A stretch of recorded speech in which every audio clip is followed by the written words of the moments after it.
اتفاق هذا الحث تمسكي بكتاب الله وسنة رسول الله صلى الله عليه سيدنا Muhammad wa ala alihi wa sahbihi wasallam. Sambung lagi pelajaran kita yang semalam, syarat istinja menggunakan batu. Ni betul. Syarat istinja menggunakan batu kita dah huraikan semalam, hendaklah menggunakan 3 biji batu. Saya ulang sedikit yang semalam. Hendaklah menggunakan 3 biji batu, maksudnya macam mana? Waalaikumsalam warahmatullahi. Hendaklah menggunakan 3 biji batu, maksudnya macam mana? Apa yang dimaksudkan 3 biji batu? Siapa yang ingat saya ajar semalam? Apa yang dimaksudkan dengan 3 biji batu? Boleh tulis. Waalaikumsalam. Siapa yang ingat? Apakah yang dimaksudkan dengan 3 biji batu? Betul, Acik Zaza. Terima kasih. Terima kasih Zadina. Terima kasih yang mana menjawab. 3 kali sapuan. Alhamdulillah, faham pelajaran. Maksudnya adalah 3 kali sapuan. Walaupun dengan satu batu kita buat ada 3 permukaan, ada 3 buncu, sudah mencukupi. Okey, satu lagi untuk soalan. Apa maksud batu? Apa makna batu? Ada 4 perkara. Ya, betul. 3 permukaan. Bukan 3 permukaan, 3 kali sapuan.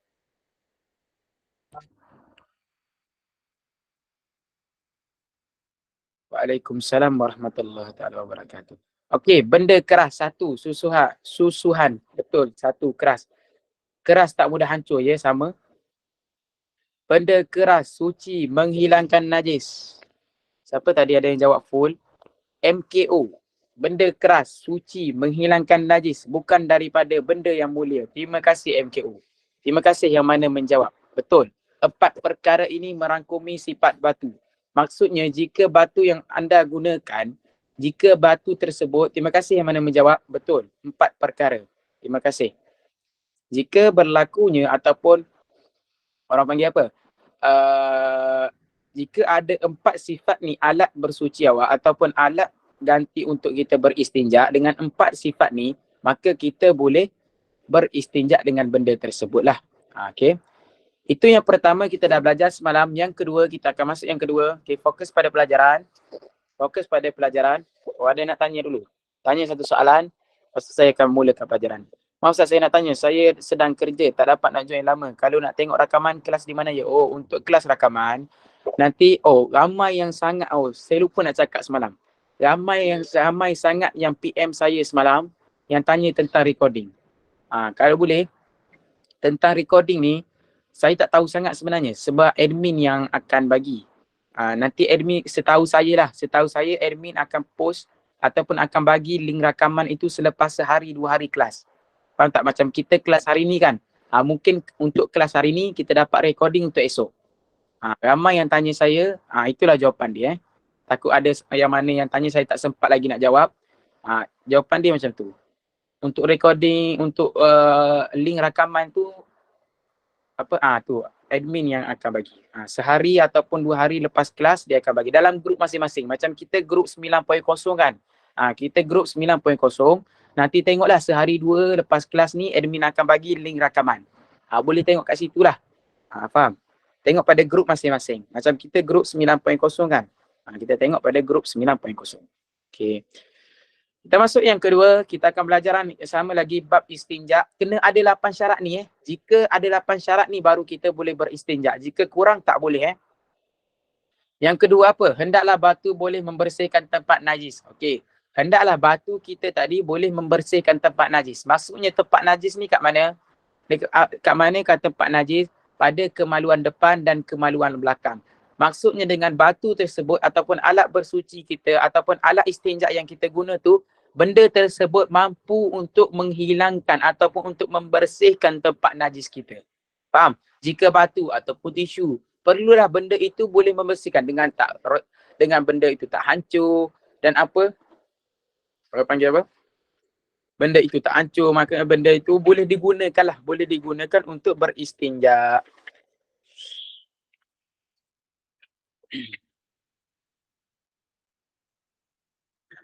Faham tak?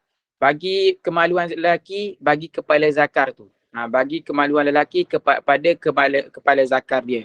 Bagi orang perempuan, bagi orang perempuan yang bibir kemaluan faraj dia, yang zahir, yang nampak bibir kemaluan faraj, kat situlah kita perlu istinja bagi orang perempuan. Ingat tak kita belajar istinja tu apa? Yang keluar daripada kemaluan, dan tempat kita bersuci juga pada kemaluan. Ingat pada takrif dia. Okey, itu yang kedua. Hendaklah batu boleh membersihkan tempat najis, maksudnya tempat zakar ataupun tempat faraj perempuan, pada permukaan faraj perempuan dan kepada kepala zakar bagi lelaki. Ataupun pada kemaluan belakang, pada lubang kemaluan belakang tu kita kena sucikan kat situ. Faham? Itu pada pembahasan yang kedua. Jika tak suci macam mana, macam saya terangkan, jika tak suci dengan 3 kali sapuan, kita perlu tambah 4 kali. Menggunakan tisu basah boleh ke Ustaz? Muhammad Diah, sama juga dengan soalan kemarin. Selagi batu awak ataupun tisu awak tu merangkumi 4 sifat ni, maka awak boleh guna. Tengoklah. Biasa kalau tisu basah dia tak licin ataupun dia tak boleh mengesat, tak boleh lah. Ataupun tisu basah bila terkena najis, takut tak boleh hilangkan najis, maka kita tak bolehlah gunakannya. Faham? Macam tu. Okay. Yang kedua, hendaklah batu boleh membersihkan tempat najis. Maksudnya, ia boleh membersihkan tempat kemaluan kita lah. Sekiranya tak suci dengan sapuan yang ketiga, wajib tambah dengan sapuan keempat. Jika sapuan keempat itu dah suci, tapi kita nak mengambil pahala sunat. Macam mana? Pahala witir. Kan saya dah cakap semalam, kita buat sunat witir, kita buat bilangan witir lagi bagus. Kita tak cukup 3 kan? Maksudnya kita dah buat 3 tapi tak suci lagi. Kita tambah lagi 1 kali sapuan.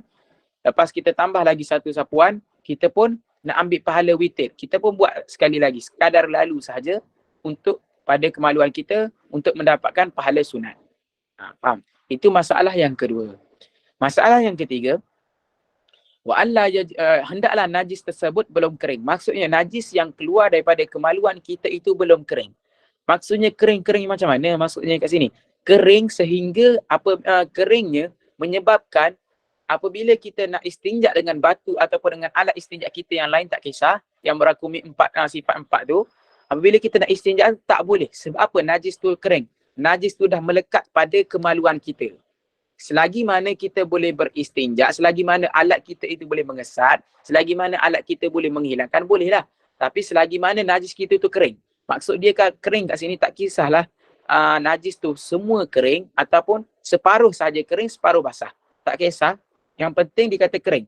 Kering sehingga maksudnya kering seakan sampailah kita nak istinja dengan batu tu tak boleh. Sebab apa? Dia dah kering, dia dah melekat pada kemaluan kita, kita nak istinja tak boleh. Dia dah mengeras lah. Dia dah mengering kat kemaluan kita. Jika tak boleh macam mana? Jika tak boleh, gunakan air. Itulah masalahnya. Itu saya kata kena ada 8 syarat ni. Maksud jika tak ada 8 syarat ni, kita perlu guna air. Faham? Itu bagi masalah yang ketiga lah. Masalah yang ketiga, boleh. Kalau kering ni tak menjadi masalah pun boleh lagi kita istinja. Kita nak istinja, boleh je selagi mana dia kering. Tetapi kering itu orang panggil apa?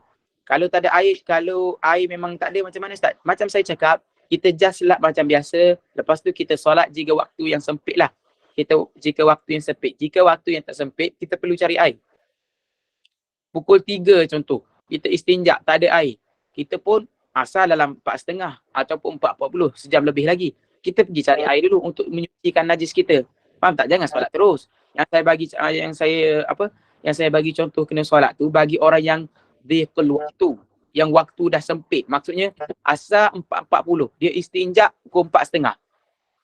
Nak buat macam ni. Jadi dia perlu solat dululah. Orang panggil apa? Solat li hurmatil waqt ataupun yang dinamakan solat li faqidit tahurain. Solat, Ustaz saya ada soalan panjang. Awak boleh tanya nanti saya dalam ni pun boleh. Ataupun kita belajar dulu macam yang kita cakap. Kita belajar dulu baru kita tanya soalan. Faham? Nak tanya soalan boleh. Awak boleh tulis dulu. Nanti saya akan baca. InsyaAllah. Mana saya tadi? Kat mana tadi?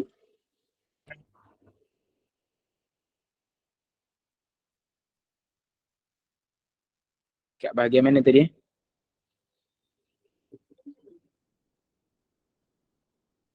solat. Ya.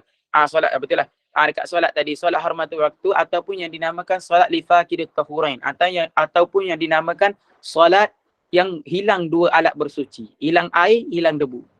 Faham tak? Tapi dinamakan solat menghormatkan waktu. Jika waktu yang sempit, jika waktu yang panjang, kita pergi cari air dulu. Faham? Itu masalah yang ketiga. Masalah yang ketiga, jangan najis itu kering. Kering tu maksudnya macam mana? Kering tu tak boleh istinja terus ke? Tak, kena tengok dulu. Kering yang sehingga apabila kita nak istinja dengan batu kita ataupun dengan alat bersuci kita tak boleh. Sebab apa? Sebab najis itu dah kering, dah melekat dekat tubuh badan kita. Waalaikumsalam warahmatullahi. Okay, faham? Itu masalah yang ketiga. Saya baca, saya terangkan. Jika tak faham, akak kena ataupun abang kena cakap terus. Saya tak faham yang ni. Saya tak faham, kena cakap terus untuk saya ulang terus. Macam tu. Macam saya terfikir zaman Dajjal nanti akan kemarau. Tak ada air kalau macam tu, macam mana pula najis dah kering, air juga dah okey. Tak ada. Cik Zaza, pemikiran yang dalam lah juga. Boleh dikatakan macam tu juga. Tapi kita doalah, kita tak nak jumpa pada zaman Dajjal. Kita tak nak hidup pada zaman Dajjal. Tapi kalau aku lihat, kalau bagi contoh macam tu lah. Macam tu lah gambaran dia. Hilang lifaqidut tahurain. Tapi kalau cerita nak zaman Dajjal keluar tu dah lain cerita dah sebenarnya. Dia dah lain cerita. Faham tak? Yang nombor satu faham, yang nombor dua faham, yang nombor tiga faham kan? Kalau tak faham, kena cakap. Saya akan ulangkan balik. Yang nombor empat, alhamdulillah faham Yang nombor empat, ingat, yang nombor empat ni dia akan lebih kurang dengan nombor enam. Awak jadi kena teliti sedikit. Yang nombor empat ni dengan nombor enam dia lebih kurang. Pembahasan yang lebih kurang. Saya kena bagi contoh untuk sudah faham. Sekejap Saya baca dulu.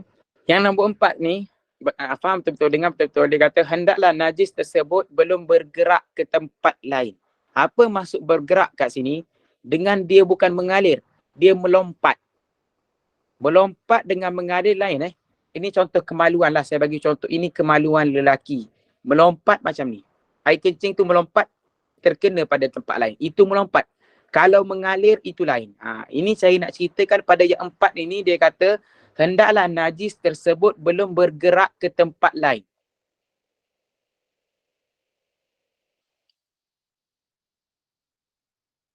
Faham? Hendaklah najis tersebut belum bergerak ke tempat lain, berpindah ataupun melompat ke tempat yang lain. Macam mana? Wa illam yusafa syafa. Ini contoh kemaluan kita saya bagi contoh lah sikit untuk lebih faham lah contoh ni. Okey, ini contoh kemaluan lelaki lah. Saya bagi contoh, ini kemaluan lelaki. Kita kencing kan? Kita kencing, air kencing kita itu melompat ataupun berpindah. Ataupun melompat lah. Dia bukan dengan cara mengalir. Kalau mengalir ini, air kencing tu tak putus. Tapi yang ini melompat. Air kencing tu dah putus, melompat kepada tempat lain. Macam mana nak buat? Ingat tak yang kita belajar? Kita perlu istinja pada tempat kemaluan sahaja. Jika dia berpindah macam mana? Jika dia berpindah, kita dah tak boleh nak istinja dengan dia. Sama, kita dah faham. Tu saya kata, kalau kita dah faham yang sebelum, yang lepas saya ajar, lepas kita masuk masalah dia, macam mana kita nak buat? Mercik ke Ustaz? Dia lebih kurang, boleh kata mercik juga. Boleh kata percikan, ada percikan. Contoh kita kecing. Kita kecing. Air kecing itu percik kena dekat peha kita. Ataupun air kencing itu kita, ini contohlah, ini saya bagi gambaran saja. Contoh, kita pun jentik kemaluan kita. Kita menjentik kemaluan kita, air kencing itu melompat. Air kencing itu melompat kena pada atas kemaluan kita. Ataupun kena dekat bahagian peha kita. Kena dekat bahagian mana-mana pun, ataupun dengan percikan. Kita dah kencing kan, kena kat lantai, percik kena balik kat peha kita. Macam mana nak buat? Nak istinja dengan batu tak boleh. Sebab apa? Yang kita dah faham, yang kita dah belajar kemarin, istinja hanya boleh dilakukan membasuh dia pada kemaluan sahaja. Jika dia berpindah, kita tak boleh lagi istinja. Tengok syarat keempat dia kata. Hendaklah najis tersebut belum bergerak ke tempat lain. Dengan cara berpindah. Kalau mengalir, hukumnya lain. Berpindah dengan melompat ataupun percikan. Itu maksudnya kita tak boleh lagi istinja dengan batu. Lepas tu nak buat macam mana Ustaz? Tak boleh solat Macam saya kata Anas Ismail, macam saya kata, kita nak istinja apabila percikan contoh terkena pada bahagian peha. Terkena pada bahagian peha. Macam mana kita nak buat? Air pun tak ada. Kita lap je. Lepas tu kita solat li hurmatil waqt. Jika waktu yang sempit, jika pada waktu yang panjang, kita perlu cari air untuk menyucikan najis tu dulu. Sebab apa kita perlu sucikan najis dulu? Sebab apabila kita nak solat, kita perlu suci daripada dua hadas. Itu hadas kecil dan hadas besar. Faham? MKO, jika saya hiking di tempat memang tiada air dan sepanjang masa saya di sana, saya menyucikan diri hanya pakai tisu basah, baby wipe, sepanjang 3 hari. Apakah status saya sepanjang masa itu dikira beristinjak sah ke solat-solat saya? Sah. Kita beristinjak dengan batu ni hukumnya sah. Sebab tak ada air, kita pun istinjak dengan batu. Sebab kita tak ada air kan? Sah MKO. Sebab apa? Sebab alat beristinjak ni, batu ini ataupun tisu ini alat ganti bagi air. Jika tak ada air, kita guna tisu untuk beristinjak. Faham tak? Kira sah je solat kita. Tak perlu qadha balik. Faham tak MKO? Kalau tak perasan Ustaz, tak perasan, kita kena telitilah tu kata. Nanti kita akan belajar bab adab. Kita tak boleh kencing tempat yang keras. Maksudnya kencing tempat, jika kita kencing tempat keras, bukan keras maksudnya berhantu. Tempat yang tanah yang keras. Okay, faham? Kalau najis alih tempat atau lompat, tak boleh nak istinjak, jadi kena buat macam mana? Macam saya kata Nur Hafizah, kita lap sahaja macam biasa. Ataupun kalau ada air, kita guna air lah. Ini cara ni, saya nak terangkan kat sini. Jika tak ada air, ataupun ada air, tapi kita nak dapat fadilat istinjak, kita boleh istinjak tapi dia berpindah. Apabila air kencing kita itu berpindah kena pada tempat lain, kita tak boleh dah nak ambil batu nak istinjak dekat apa. Tak boleh. Cara dia macam sama Nur Hafizah. Kita kalau waktu tempoh yang lama, ada waktu yang lama lagi untuk waktu habis solat, kita perlu cari air dululah untuk sucikan. Kira tak ada air tu, kiranya tiada air tu wuduknya kena tayamum lah. Ya, betul, kena tayamum. Sabri P. Itu kita akan terangkan pada yang nombor 6. Ustaz, contoh kalau tak ada air, kita boleh wuduk guna tisu basah tak? Wuduk? Tak. Jangan wuduk dengan tisu basah. Wuduk dengan tayamum. Aina Nur. Maksudnya tisu basah pun boleh guna. Aina Nur, awak tengok 4 perkara ni Aina Nur. Selagi mana ada 4 perkara ni, batu awak merangkumi 4 perkara ni, awak masih boleh guna.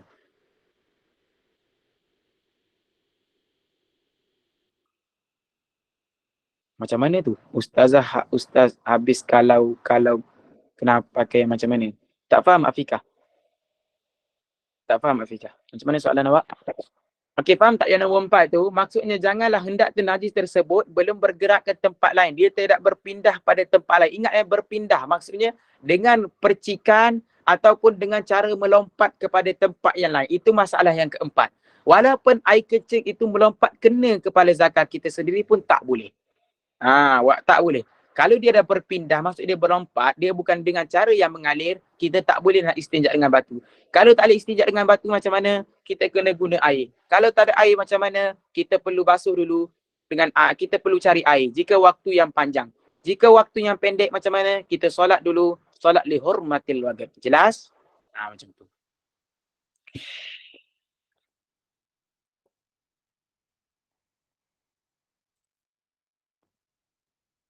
Ustaz, kalau saya istinjak guna tisu basah ketika iktikaf di masjid, walaupun masjid tu ada air, boleh kan? Lebih baik kita guna air. Faham tak? Atirah Nurul. Sebab memang batu kita boleh guna, tapi dia alat ganti sahaja. Kenapa kita nak guna alat ganti sedangkan ada batu, ada air? Faham macam tu. Maksud dia air kecil kena dipakai yang macam mana perlu buat kot. Sama juga kita jangan buat solat pakaian tu. Kita tak boleh buat solat. Ustaz, kalau percikan najis kena pada pakaian macam mana ya? Ni ke soalan Afiqah tadi. Tak boleh Afiqah. Kita tak boleh nak buat solat. Kain itulah. Kita tak boleh nak buat solat. Macam mana Ustaz? Saya nak buat solat macam saya ada satu baju ni je. Saya masuk hutan. Saya pun hiking lah contoh. Saya ada satu baju ni je. Tiba-tiba baju saya terkena najis. Macam mana saya nak solat? Kita kena buang baju tersebut. Kita jangan solat dengan baju najis. Lepas tu kita solat dalam keadaan uryanan. Ataupun boleh juga kita solat dalam keadaan baju najis. Tapi kita solat kena qadha balik lah. Perlu qadha balik solat. Sebab apa? Kita solat dalam menanggung najis. Mana boleh solat dalam menanggung najis? Antara syarat-syarat sahnya solat, suci daripada hadas kecil, suci daripada hadas besar. Ataupun salah satu lagi, syarat-syarat solat, kita perlu suci daripada pakaian kita, tempat kita, tubuh badan kita. Barulah boleh kita solat. Tapi keadaan macam tu darurat Ustaz. Memang saya faham darurat. Tapi memang kita perlu solat juga. Tetapi perlu qadha balik solat kita. Faham?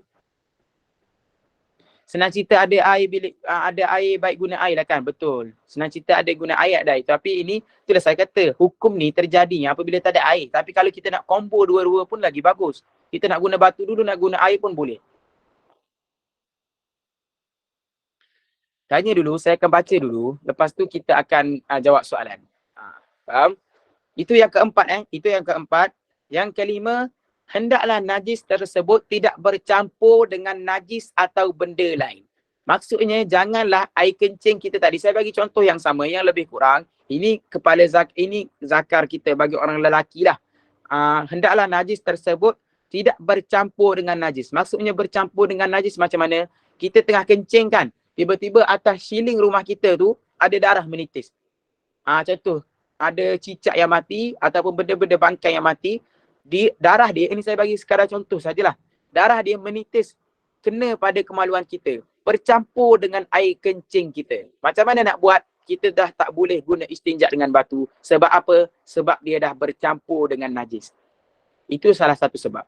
Bercampur dengan najis ataupun dengan benda yang lain. Maksud benda yang lain ni macam mana? Tak kisahlah benda suci ke benda apa. Jika dia bercampur dengan benda lain, maka kita tak boleh guna lagi dengan istinja dengan batu. Faham?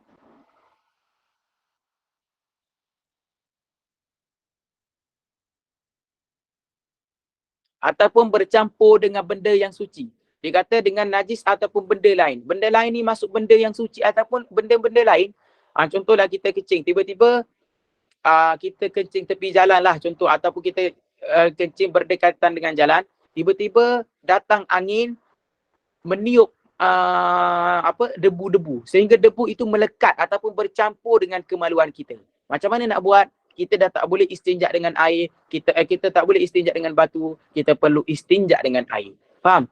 Mudah je kita nak faham. Apabila air kencing ataupun kotoran daripada jalan belakang, tak kisahlah perempuan lelaki, jika bercampur najis kita itu bercampur dengan benda najis, tak kisahlah najis itu basah ataupun najis yang kering, tak kisah. Bila dia bercampur, benda kering ataupun benda basah, najis ataupun tidak, apabila dia bercampur, kita dah tak boleh menggunakan batu lagi. Kita perlu menggunakan air. Faham? Macam tu. Itu masalah yang nombor 5. Benda lain tu bukan dari kita ke tak? Betul. Anas Ismail. Bagus soalan awak. Awak dah tahu masalah. Betul. Jika bercampur daripada sifat diri kita sendiri, tak menjadi masalah. Maksudnya macam mana? Contoh, time kita kencing kan, peluh daripada muka kita ni jatuh. Air peluh kita tu jatuh, kena betul-betul pada kemaluan kita sehingga bercampur dengan air kencing. Adakah boleh kita beristinja? Boleh lagi beristinja. Sebab apa? Dia bercampur dengan jenis kita sendiri. Dia bercampur dengan peluh kita sendiri, itu tidak menjadi masalah. Masih boleh lagi kita beristinja dengan batu. Faham? Kalau daripada jenis kita sendiri, masih boleh. Kalau tengah kencing, tak istinja lagi dan lepas terberak kena kat kemaluan depan. Macam mana Ustaz? Macam mana? Kalau tengah kencing, tak istinja lagi dan lepas tak terberak, kena kat kemaluan dua. Maksudnya campur ke najis? Sabrina P. Ya, kalau bercampur macam tu tak boleh. Faham Jika dia bercampur dengan peluh kita sendiri, tak apa. Sebab dia daripada jenis kita sendiri, daripada diri kita sendiri, tak apa. Kalau masuk hutan ada percikan najis di badan, tapi air memang tak ada. Jadi kita bersihkan najis guna tisu dan kita solat. Dikira sah solat tu. Tak perlu qadha. Perlu qadha Syazmin. Saya dah kata tadi. Kenapa kita tak perlu qadha? Kita perlu qadha lah sedangkan kita ada dalam keadaan hadas. Kalau macam mana soalan awak? Kalau masuk hutan ada percikan najis di badan, tapi air memang tak ada. Jadi kita bersihkan najis guna tisu dan kita solat. Tengoklah kalau kat badan tak boleh Syazmin. Dan saya kata istinja ini cuma berlaku pada kemaluan saja. Jika percikan kena pada tempat yang lain, kita tak boleh guna batu lagi. Kita perlu guna air. Jadi air tak ada macam mana, kita solat sahaja dan kita solat menghormatkan waktu, lepas tu kita qadha balik solat kita. Faham? Macam tu. Maksudnya bercampur dengan darah kita boleh ke tak Ustaz? Darah tak boleh. Munirah Ibrahim tak boleh. Darah dia tak boleh. Walaupun daripada jenis kita tak boleh sebab dia najis. Faham tak Munirah Ibrahim? Walaupun darah itu betul soalan awak bagus juga. Walaupun darah memang dia daripada jenis kita, memang darah kita tapi dia najis. Tak boleh. Faham? Peluh je boleh, peluh.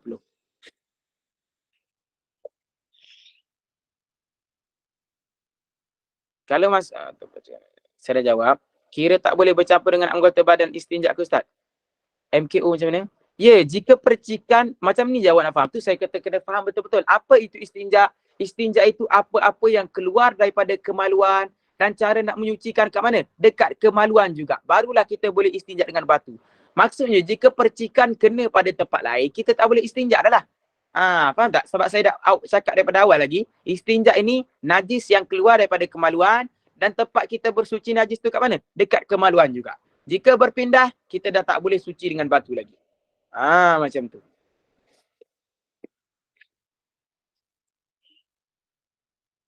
Macam mana orang ada masalah was-was dalam istinja, sah ke Ustaz? Selagi dia suci tak apalah. Kita jangan was-was kita pun kita tengok keadaan juga. Kalau kita was-was, selagi kita rasa tak suci tak apalah. Kita was-was, kita buat sampai kita rasa suci. Faham? Sebab syarat dia, ingat syarat nombor 2, hendaklah ingat tak syarat nombor 2, hendaklah batu tersebut boleh menyucikan. Hendaklah batu tersebut boleh menyucikan. Okay, faham? Faham pada masalah yang kelima. Masalah yang keenam,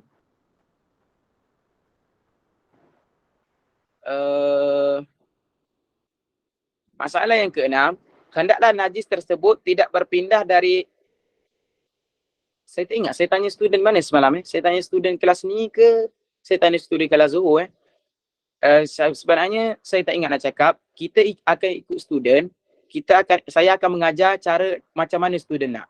Sebab kebiasaan saya akan buat 15 minit terakhir baru saya akan jawab soalan. Sebab apabila saya jawab soalan terus, akan terganggu pelajaran yang lain. Faham tak? Awak tanya soalan, tapi kalau bagi saya tak kisah pun sebenarnya. Bagi saya elok juga tanya soalan terus. Sebab kemungkinan awak tanya soalan, yang lain tak tahu soalan tu. Awak jadi beri manfaat kepada orang. Tapi itulah saya kata saya ikut student. Setengah student saya, dia kata, Ustaz mengajar dulu Ustaz. Soalan jawab last. Saya akan ikut student lah dulu macam mana. Saya lupa nak tanya yang ni semalam. Saya akan ikut student dulu. Kalau student kata, Ustaz jawab terus jawapan, saya akan jawab terus. Macam ada batch saya pegang batch tengah hari, dia suruh jawab terus, saya jawab terus. Kalau saya mengajar batch petang, disuruh mengajar dulu baru jawab. Saya ikut yang ni lah dulu, ikut atas student. Student nak macam mana, saya akan ikut student nak buat. Tak apa, awak tulis je soalan. InsyaAllah saya akan jawab nanti. Jangan risau. Okay? Ramai yang nak suruh saya belajar mengajar dulu. Saya tak menjadi masalah. Saya okey je. Saya okey je. Kalau saya ikut student. Kalau student kata belajar. Kalau student kata jawab soalan dulu, jawab soalan dulu. Kalau belajar dulu, okay, kita fokus dulu balik. Lepas habis pada 8-8 ni, kita akan ulang balik. Okey. Yang keenam, apa yang keenam? Hendaklah najis tersebut tidak berpindah dari lubang dubur hasyafah kepala zakat. Tengok ni Tengok dulu. Yang nombor 4 tadi dia berpindah. Yang nombor 6 ini dia mengalir. Yang nombor 6 ni dia mengalir.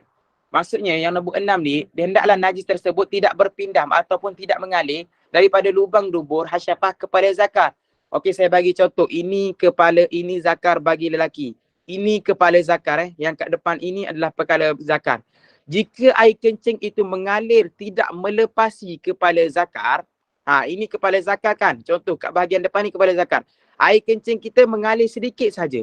Memang bukan tempat keluar air kencing, tapi dia mengalir sebelum melepasi kepala zakar, masih lagi kita boleh beristinja dengan batu. Jika mengalir itu melepasi kepala zakar, contoh air kencing kita dah mengalir sampai kat sini dah, dekat hujung dah, kita dah tak boleh nak istinja dengan batu. Selagi mana air kencing tak mengalir melepasi kepala zakar bagi lelaki, masih boleh kita beristinja. Faham? Masih boleh lagi kita beristinja. Itu saya kata tadi berpindah. Walaupun yang tadi berpindah atas kepala zakar dah tak boleh. Sebab apa? Dia berpindah. Kalau yang ini dia mengalir. Kalau mengalir sebelum melepasi kepala zakar, kita boleh istinja lagi. Contoh air kecil kita kat sini. Ini kepala zakar kan? Ini tempat keluar air kecil. Tapi air kecil dah meleleh kat sini. Air kecil itu meleleh sampai ke sini, masih boleh lagi. Sebab apa? Sebab dia duduk, air kecil itu duduk di kepala zakar lagi. Jika mengalir melepasi ataupun meleleh melebihi kepala zakar, kita dah tak boleh. Faham? Kita dah tak boleh. Kita dah tak boleh. Orang panggil apa? Kita dah tak boleh istinja dengan batu. kita perlu menggunakan air. Faham? Kita perlu menggunakan air. Faham tak? Itu bagi lelaki. Bagi perempuan pula macam mana? Bagi perempuan pula macam mana? Jangan air kencing dia itu meleleh melepasi tempat masuknya kemaluan lelaki. Faham ke tak? Bagi perempuan, dia ada 2 lubang kan? Kat depan bagi ada 2 lubang. Satu lubang untuk mengeluarkan najis, satu lubang untuk lubang faraj lah, lubang kemaluan. Jangan air kencing itu perempuan tu dia meleleh sampai tempat masuknya kemaluan lelaki. Tempat masuknya kemaluan lelaki kan. Jangan sampai meleleh sampai ke situ. Jika meleleh sampai ke situ, tak boleh dah istinja kat situ. Faham? Itu bagi perempuan. Bagi dubur pula, bagi kemaluan belakang, ini lubang kemaluan kita kan. Contoh ini lubang kemaluan. Kita boleh istinja kat sini je. Jika meleleh melepasi lubang kemaluan, kita dah tak boleh istinja. Itu adalah masalah mengalir.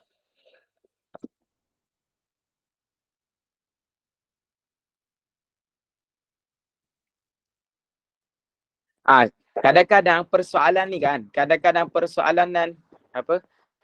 persoalanan yang ditanya ni sebenarnya kita tak baca lagi. Tapi ada orang tanya, tak apa, tak menjadi masalah. Saya okey je.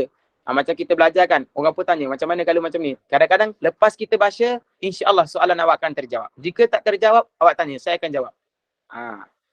Boleh? Yang dubur tadi, yang lubang kemaluan, ini lubang kemaluan kita kan. Ini lubang, contoh ini lubang kemaluan kita. Jangan kotoran najis kita itu mengalir melepasi lubang tadi. Ini lubang kan. Kita jangan kotoran itu melepasi lubang tadi. Jika kotoran itu melepasi daripada lubang dubur tadi, maka kita tak boleh guna lagi istinja dengan batu. Kita perlu guna air. Faham? Ingat? Yang nombor 5, yang nombor 4 tadi. Ingat? Yang nombor 4 tadi, dia melompat. Walaupun melompat atas kepala zakar pun tetap tak boleh. Sebab dia dah terputus. Tetapi yang nombor 6 ni, dia mengalir. Air kencing itu tak putus. Dia mengalir. Selagi mana tak melepasi kepala zakar, kita boleh lagi istinja tempat tu. Tapi jika dia melepasi ataupun melewati kepala zakar bagi orang lelaki, maka kita dah tak boleh istinja dengan batu lagi. Faham? Itu adalah masalah yang ke-6. Masalah yang ke-7 pula, hendaklah najis tersebut tidak terkena air. Maksudnya macam mana? Jika kita kencing, kita nak istinja dengan batu kan? Tiba-tiba kita pun lupa, kita pun dah terkena air ataupun percikan kena air. Macam mana nak buat?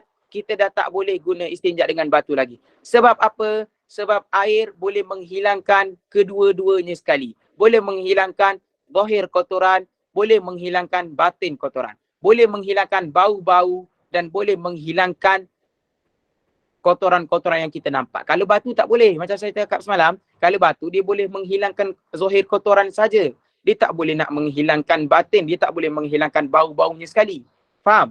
Jadi itulah air lebih afdal daripada batu. Cara yang lebih afdal lagi, kita ijma'kan. Kita buat batu, lepas kita istinja dengan batu, kita istinja dengan air. Itu cara yang lebih afdal. Tapi untuk yang nombor 7 ni, yang kita nak faham, jika najis tersebut, najis yang ada dekat kemaluan kita ataupun dengan jalan depan ataupun jalan belakang, bercampur dengan pada tempat yang lain. Faham? Dia dah bercampur dengan tempat lain ataupun bercampur dengan air, kita tak boleh dah nak guna batu. Sebab apa? Sebab dia dah bercampur dengan air. Macam saya bagi semalam, tak ada faedah ulama kata jika kita guna air dulu baru guna batu. Faham tak? Sebab batu dia boleh menghilangkan ainun najis saja. Batu cuma dia boleh menghilangkan zahir kotoran saja. Tetapi air dia boleh menghilangkan kedua-duanya sekali. Cara lebih afdal, kita menggunakan batu dulu baru menggunakan air. Jika kita gunakan air dulu baru batu, tak ada faedah ulama kata. Sebab apa? Air dah boleh menghilangkan dua-dua. Batu boleh menghilangkan satu je. Takkan kita nak mulakan air dulu. Sebab air dah mula hilangkan dua, kita nak hilangkan yang satu. Tak ada faedah lah. Faham? Jadi cara yang terbaik, kalau kita nak ambil hukum sunnah lah, kita boleh istinja dengan batu walaupun dalam keadaan ada air. Lebih afdal kita kumpulkan. Kita buat dua-dua sekali. Tapi kita istinja dengan batu dulu. Kalau dengan ada air dulu, tak boleh. Tak ada faedah. Tak ada faedah. Sebab air dah boleh menghilangkan zahir kotoran dan ainul kotoran. Boleh menghilangkan ainun najis dan atharun najis. Batu boleh menghilangkan zahir kotoran sahaja. Faham? Itu yang nombor 7. Yang nombor 8, hendaklah batu yang digunakan itu bersih. Ingat tak apa syarat batu yang kita kata? Keras. Yang kedua adalah suci. Hendaklah batu yang kita digunakan itu bersih. Maksudnya batu yang bersih ataupun alat istinja yang kita guna itu adalah bersih. Macam mana contoh najis? Contoh kotoran kuda, tahi kuda. Kita ambil tahi kuda kan, bulat kan, dia keluar tahi kuda bulat, kita ambil kita jemur. Sampailah dia keras. Kita tengok. Tahi kuda itu keras tak? Keras. Dia boleh mengesat tak? Boleh mengesat. Dia bukan daripada benda muhtaram tak? Bukan daripada benda muhtaram, tetapi dia najis. Tetapi dia najis, maka kita tak boleh istinja dengan kotoran daripada kotoran kuda tadi. Tak kisahlah benda-benda apa pun, alat istinja kita pun, ataupun tisu kita pun tisu yang najis. Kita tak bolehlah istinja dengan benda yang najis. Perlu batu ataupun alat istinja yang kita guna itu adalah alat-alat yang suci. Faham?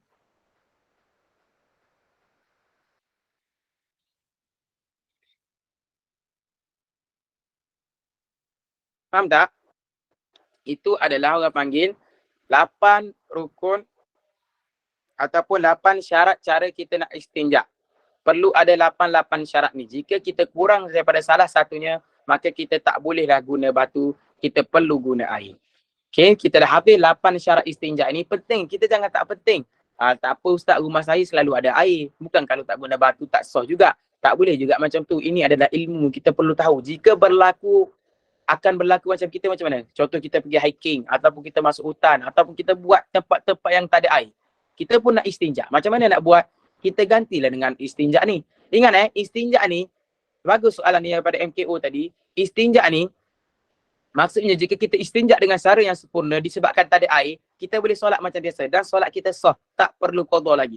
Sebab apa? Sebab istinja ni, istinja dengan batu ini adalah alat ganti bagi air. Faham. Tapi syaratnya tak ada air lah. Kalau ada air, kita perlu guna air lah. Faham? Okay.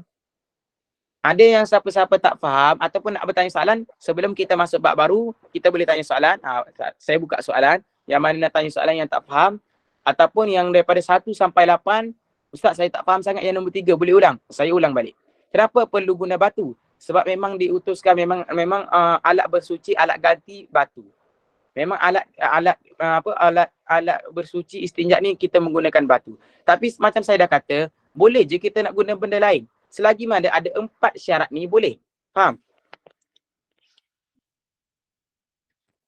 Faham tak Azizah Rahim?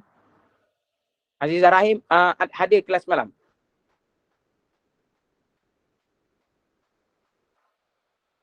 Tengok apa nama awak ni? Nur Cahaya. Tengok Nur Cahaya, jika meleleh macam saya cakap tadi, dia meleleh melepasi kepala zakar bagi orang lelaki ataupun bagi orang perempuan melebihi tempat keluarnya air kencing, dia meleleh sampai situ, kita tak boleh guna batu lah, kita perlu guna air. Saya tak hadir semalam. Oh, saya dah tahu. Saya akan tahu siapa yang hadir, saya tak hadir. Patutlah saya akan terang dah. Saya dah terangkan Azizah Rahim. Awak boleh tengok recording kelas malam. Awak boleh tengok recording kelas malam. Saya dah terangkan pada bab ni. Sebab saya tahu awak tak hadir sebab dengan soalan awak. Soalan awak tanya kenapa perlu guna batu. Saya dah huraikan semalam tu. Sebab memang kita guna batu. Memang syarat dia guna batu. Azizah Rahim, ni untuk awak Azizah Rahim, selagi mana alat bersuci awak ada 4 perkara ni awak boleh guna. Tak kira lah batu ke, apa ke, tisu ke, daun ke, ranting kayu ke, tak kisah. Selagi mana ada 4 perkara ni awak boleh guna. Apa itu? Benda yang keras, benda yang suci, benda yang boleh mengesatkan, dan benda bukan daripada benda-benda muhtaram. Maksudnya bukan daripada makanan, bukan daripada ayat-ayat Al-Quran, bukan daripada kitab-kitab agama. Faham tak? Azizah Rahim, nanti kalau boleh awak tengok recording balik untuk lebih faham lagi lah. Yang nombor 7, boleh? Macam mana nak tahu kalau batu tu ada kena najis binatang? Sebab keadaan tahi binatang tu dah kering dan di bawah air hujan, sah ke Ustaz? Tak menjadi masalah fatil najwa. Jika kita tak tahu, tak jadi masalah. Sama juga dengan air. Kita masuk tandas awam. Kita nak buka paip tak ada. Tapi air dalam baldi ada. Selagi mana kita tak nampak ada najis dalam baldi tersebut, kita boleh je guna air. Macam tu juga pada batu. Kita tak tahu ada kencing najis kat situ. Kita tak tahu. Kita boleh je guna sebab kita tak tahu. Kalau ada air, kena istinja juga ke Ustaz? Macam saya kata, Vivo, macam saya kata, cara yang lebih afdal kita kombokan dua. Kita buat dua-dua sekali. Kita guna istinja dengan batu dulu, baru kita istinja dengan air. Faham? Tapi kalau kita dah ada air, kita tak nak istinja dengan batu pun boleh, tak menjadi masalah. Faham? Terima kasih Nur Hafiza Bujang. Oh, Nur Hafiza Bujang bawa. Nur Hafiza. Macam itulah jawapan dia. Betul. Keras, suci, kesat dan bukan benda mulia. Cukup seberat ini, batu tu boleh guna. Betul. Ataupun alat itu boleh guna. Tak kisahlah batu ke apa boleh guna. Dekat mana nak tengok recording kelas malam Ustaz? Macam saya dah kata tadi, lepas recording ni mungkin lepas admin akan hantar sehari ataupun 2 hari lepas kelas. Saya tak tahu yang tu. Kena tanya admin. Tapi admin kata macam itulah. Sehari ke 2 hari, admin akan update daripada grup WhatsApp masing-masing. Kita grup 9.0 kan? Admin akan bagi dia pada grup 9.0.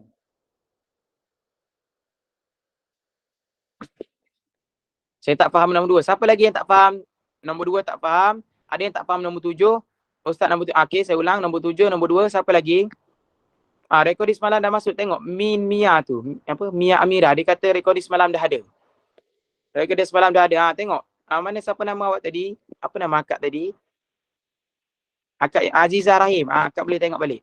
Admin dah share dah. Admin dah share. Terima kasih yang tulis bagi info. Siapa lagi yang tak faham? Nombor 7 tak faham. Nombor 2 tak faham. Yang mana lagi tak faham? Hanidang, awak masuk kelas tak semalam? Ustaz nak tanya untuk yang nombor 1 kena perlu 3 biji batu ke? Bukan 3 biji batu, 3 kali sapuan Hanidang. 3 kali sapuan ataupun 3 permukaan ataupun 1 permukaan yang mampu buat 3 kali sapuan. Nombor 7, nombor 2 Nombor 7, nombor 2, nombor 5. Okey, saya ulang sekali lagi. Fokus pada yang bertanya soalan. Yang nombor 2 dulu. Hendaklah batu boleh membersihkan tempat najis. Maksudnya, kotoran yang ada ataupun kotoran yang keluar daripada kemaluan kita, alat bersuci kita itu mampu ataupun mampu untuk menghilangkan najis. Maksudnya, hendaklah batu boleh membersihkan tempat najis. Maksud alat kita alat yang kita guna untuk bersuci tadi, kita guna batu contoh. Batu kita tu mampu untuk menghilangkan semua najis yang ada pada kemaluan kita. Itulah maksud pada yang nombor 2. Batu itu boleh membersihkan pada tempat najis kita.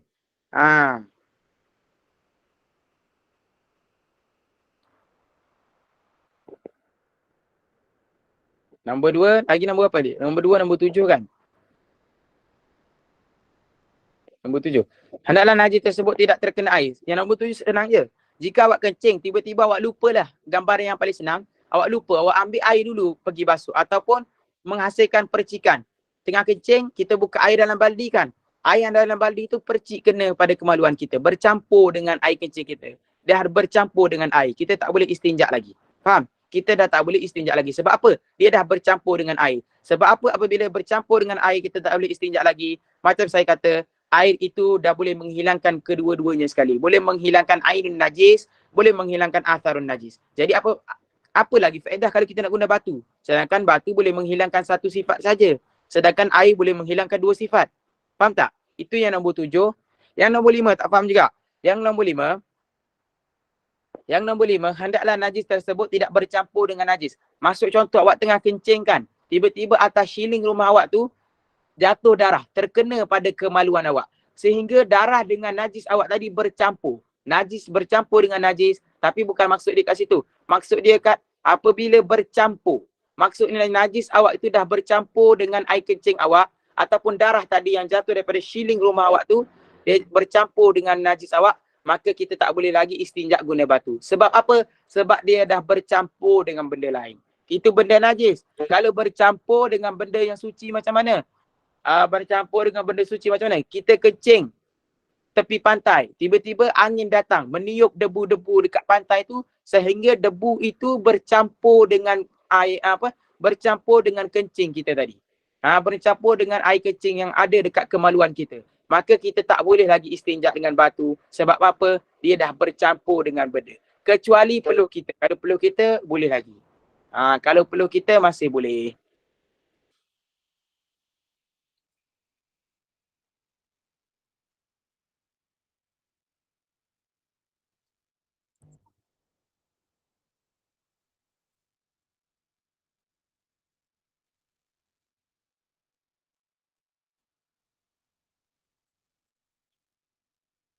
Ailio boleh? Ailio boleh? Lupa satu lagi. Abu Yazid. Terima kasih. Betul. Ailio boleh. Ailio tak apa. Kalau kita tiba-tiba ailio kita meleleh. terkena ataupun tercampur daripada kemaluan kita, boleh. Masih boleh lagi. Sebab apa? Dia pada jinsi kita. Yang nombor 5 tu, kalau yang jenis berak dan kencing, sekali tak boleh istinja lah ke? Tak istinja lagi. Yang nombor 5 tu, kalau yang jenis berak dan kencing sekali, tak boleh lah istinja ya? Boleh je. Kenapa tak boleh? Yang tak boleh jika bercampur. Maksudnya najis itu bercampur. Kalau kencing, jalan lain. Berak, jalan lain. Faham tak? Dia jalan-jalan yang lain tak apa. Boleh je nak istinja. Kenapa tak boleh? Kenapa jadi tak boleh, Cik Zaza? Ya, yang nombor 1 tu 3 biji batu. Tadi Ustaz bagi tahu 1 biji guna 3 kali. Boleh juga yang ada 3 permukaan lah. Maksudnya batu tu ada 3 permukaan. Batu itu ada 3 permukaan. Ada 3 permukaan, ada 3 buncu. Tu saya kata dia bukan nak masukkan 3 biji batu. Yang ada 3 mukaan yang boleh membuat 3 kali sapuan. Walaupun satu batu ada 3 permukaan. Contoh batu macam ni. Sekali kita buat kat sini. Kita buat kat sini sekali, kita buat kat sini sekali. 3 permukaan. Jangan guna permukaan yang sama. Ya, contoh batu, satu batu je. Permukaan sini je. Kita guna kat sini saja tak boleh. Faham? Ya, 3 permukaan.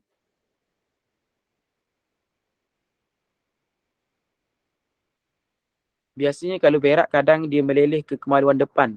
Boleh ke istinja? Oh, macam tu. Kalau meleleh tak boleh.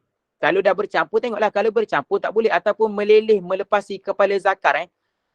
Kepala zakar bagi lelaki dan bagi perempuan tepat maksudnya kemaluan lelaki. Jika meleleh sampai ke situ tak boleh.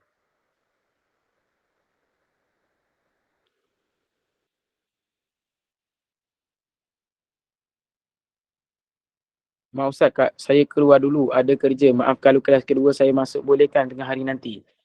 Saya tak tahulah boleh ke tak.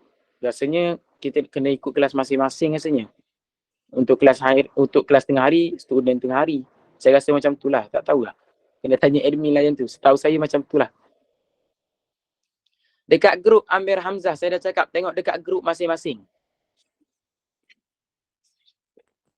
Bercampur dengan darah haid tak boleh. Tengoklah jika bercampur dengan darah haid pun tak boleh juga. Motif dia, poin dia yang nak disampaikan jika bercampur. Tak kisahlah daripada benda najis ataupun daripada benda suci. Jika bercampur, kita dah tak boleh guna. Macam tu. Ustaz, istinja ni berlaku kalau kita ada air je kan? Irnamawati, saya dah cakap. Ada air pun boleh istinja. Ada air pun boleh istinja. Faham? Ada air pun boleh istinja. Tak ada air pun, barulah kita guna istinja saja. Tapi jika ada air, boleh juga kita istinja. Tak jadi masalah. Macam saya kata, cara yang lebih afdal, kita gabungkan terus. Kita buat kombokan sekali. Kita istinja dengan batu dulu, baru kita istinja dengan air. Faham? Ikut jadual kelas masing-masing. Ni admin cakap 3 permukaan tu maksudnya 3 penjuru. 1 biji batu macam tu Ustaz. Ya, walaupun satu batu, Fatin, walaupun satu batu ada 3 permukaan yang boleh buat 3 kali sapuan dah cukup. Dah boleh. Sebab poin yang nak disampaikan, ada 3 permukaan. Faham? Membuat 3 kali sapuan. Setiap permukaan satu sapuan. Setiap permukaan satu sapuan. Macam tu. Hidung berdarah tak kena bahagian kemaluan lelaki. Jadi ni macam mana nak beristinja? Hidung berdarah dan kena bahagian kemaluan lelaki. Jadi macam mana nak istinja? Tak boleh lah Afikah. Tak boleh. Jika dia bercampur dengan najis, tak boleh. Jika dia bercampur dengan darah, tak boleh. Saya bagi contoh dah tadi kan. Jika dia bercampur, tak boleh. Maksudnya tak boleh ni macam mana Ustaz? Tak boleh istinja. Kena guna air lah. Masalahnya Ustaz, saya tak ada air. Tak ada air, macam saya cakap. Kita basuh je macam tu. Kita lap je. Kita solat jika waktu yang sempit. Jika waktu yang panjang, cari air dulu. Faham?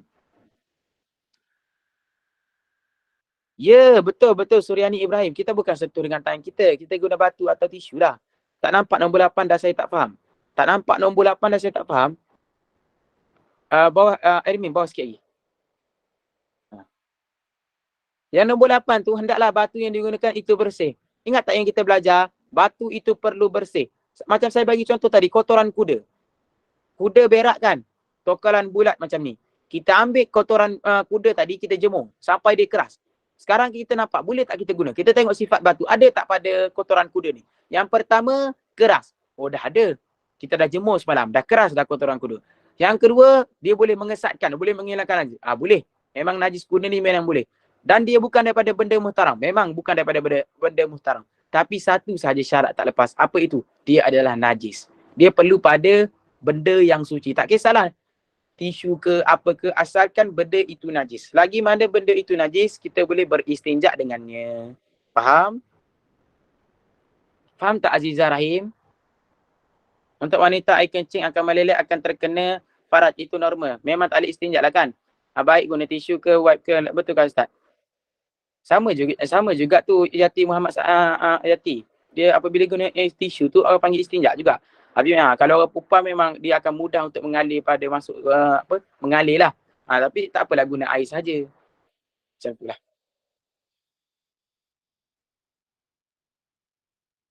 Maksud saya sama ada guna tisu ke wet tisu ke memang tak boleh. Betul Yati Muhammad. Betul Yati Muhammad Sani. Betul. Betul. Jika najis bercampur najis lain atau darah, kaedah istinja tak boleh guna. Jika tak cukup waktu untuk solat hormat waktu dan qada. Jika banyak masa, tolong siapa yang tak faham, tengok apa yang disampaikan Nur Hafizah. Terima kasih Nur Hafizah.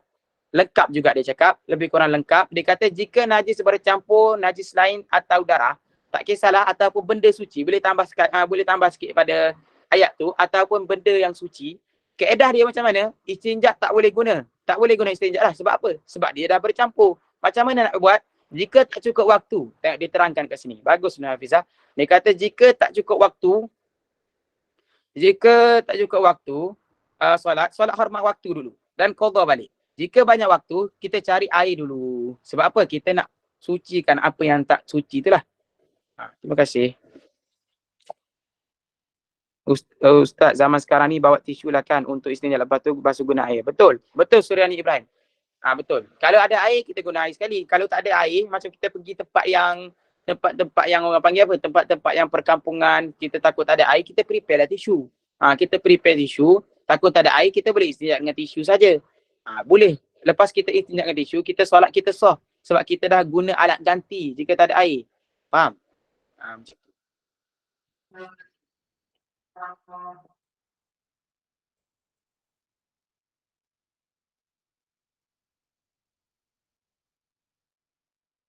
Hormat waktu tu bagaimana untuk dilakukan? Sama juga amran Muhammad, solat zuhur 4 rakaat. Cuma niat sahaja yang berbeza. Segi solat sama je, ada tahiyat awal, ada tahiyat akhir, sama saja. Contoh, aku solat menghormatkan waktu zuhur. Solat macam waktu zuhur macam biasa 4 rakaat. Faham? Solat zuhur macam biasa 4 rakaat, faham?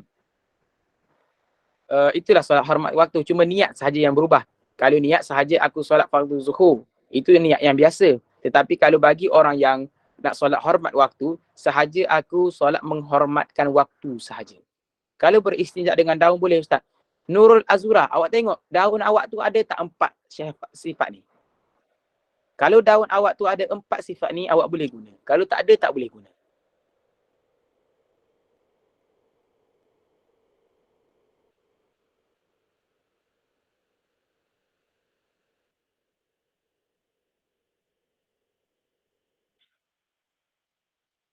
Kalau ada wuduk, kalau tak ada air, biasa orang solat hormat waktu ni orang yang tiada 2 alat bersuci, tak ada air, tak ada tayamum, ataupun dengan baju yang najis, kita boleh solat macam tu. Ada ulama kata kena wuduk dulu, ada ulama kata solat macam tu je. Solat macam tu je. Sebab apa? Kalau kita ada wuduk pun ataupun kita tak ada wuduk pun, tetap kena qada balik solat tu. Sebab apa? Sebab kita solat dalam keadaan tanggung najis. Faham?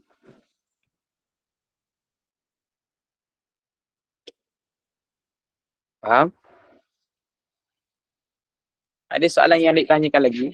Solat hormat waktu, solat seperti biasa. Cuma niat sahaja aku solat hormat waktu kerana Allah. Betul Nur Hafizah. Mohon izin untuk keluar Ustaz dan perkara Ustaz. Terima kasih. Okey, baik.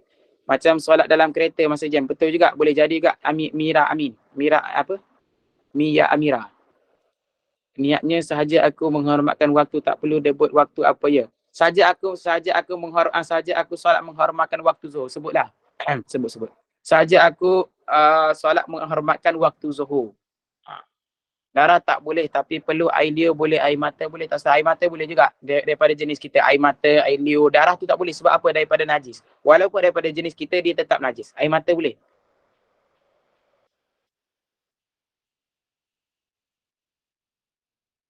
Ustaz, maaf saya nak tanya, yang wipe tisu bersifat basah tapi untuk istinja syaratnya kering. Ha? Ustaz, maaf saya nak tanya, yang wipe tisu bersifat basah, okey, tapi untuk istinja syaratnya kering. Tak ada syarat istinja tak perlu kering. Syarat istinja kering tak kering pun tak apa sebenarnya. Ke macam mana Marlia? Marlia nama awak. Itulah, tak ada syarat kering. Tak ada syarat kering.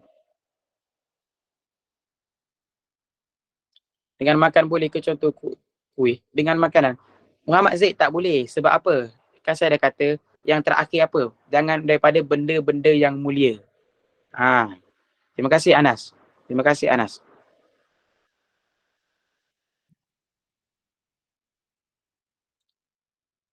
Kadang-kadang soalan ni yang tanya, Ustaz, daun macam mana, ini macam mana, saya tak menjadi masalah. Cuma kadang-kadang kita jangan tertipu dengan soalan. Kadang-kadang kita orang tanya kita soalan, sebenarnya jawapan dia satu je. Cuma soalan itu berbeza. Soalan macam mana Ustaz, contohlah macam ni. Kalau kita kentut, batal tak wuduk kita? Batal. Lepas tu seorang tu tanya, Ustaz, kalau kita keluarkan angin, sama je dengan kentut sebenarnya, tapi soalan yang berbeza. Contoh, saya nak bagi contoh, nampak tak?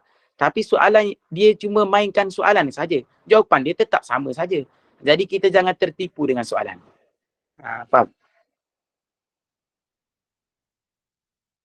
Okey, kita sambung lagi. Kita masuk pelajaran yang baru. Ini adalah pelajaran yang macam tu saja Aino Syarida. Kita buat alamat saja. Kita sujud macam tu, kita rokok dengan kepala. Kita rokok, kita sujud dengan ikut kepala saja. Buat syarat saja. Betul Mia Amira. Okey, kita akan masuk bab baru. Kita akan masuk bab yang penting ni furudul wudu, kefarduan wudu. Kefarduan wudu. Tapi sebelumnya sebenarnya apabila kita nak masuk bab baru, saya minta semua faham kalau tak faham kena cakap tak faham rugilah kalau kita belajar kita tak faham tapi kita nak ke next step. Rugi. Yang tak faham kena jawab tak faham. Okey.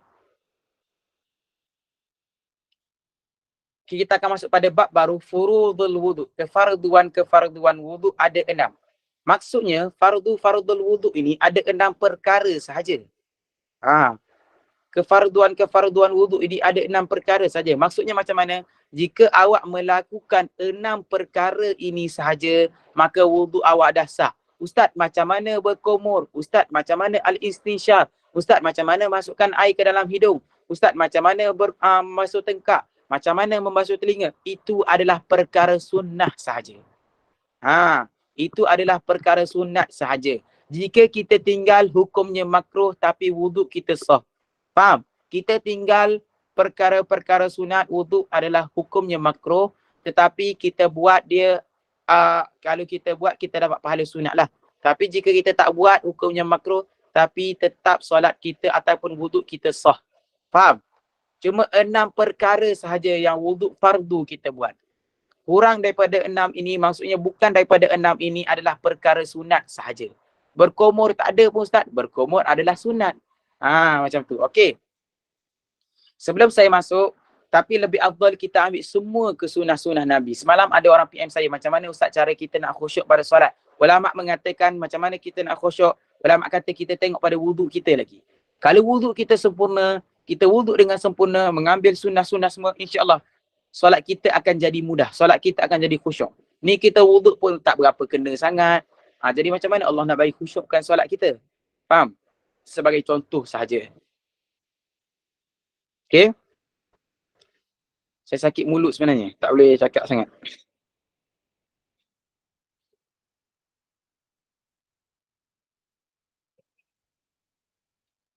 Okey? Nabi kata, aku akan kenal umat aku. Ini hadis Nabi kata, aku akan kenal umat aku daripada, aku akan kenal umat aku ini daripada lebih kesan daripada anggota wuduk dia. Pada hari perkumpulan, pada hari kiamat nanti, semua umat ada. Umat Nabi Musa ada, umat Nabi Nuh ada, umat Nabi ni ada, semua umat. Umat Nabi Muhammad pun ada. Nabi kata, aku akan kenal umat aku. Aku akan camlah. Aku akan mengenal umat aku dengan macam mana? Dengan bagi sesiapa yang mengambil wuduk sentiasa berlebihan pada wuduk. Maksudnya macam mana? basuh sampai siku je tapi dia selalu basuh sampai sini. Muka basuh sampai telinga tapi selalu lebih sampai belakang ni. Faham? Faham? Itu adalah cara orang panggil apa? Itu adalah cara Nabi akan kenal. Sebab apa? Yang lebih ni, yang lebih pada wuduk akan jadi cahaya pada hari kiamat nanti. Siapa nak badan dia bercahaya pada hari kiamat, selalulah apabila dia berwuduk, lebih-lebihkanlah.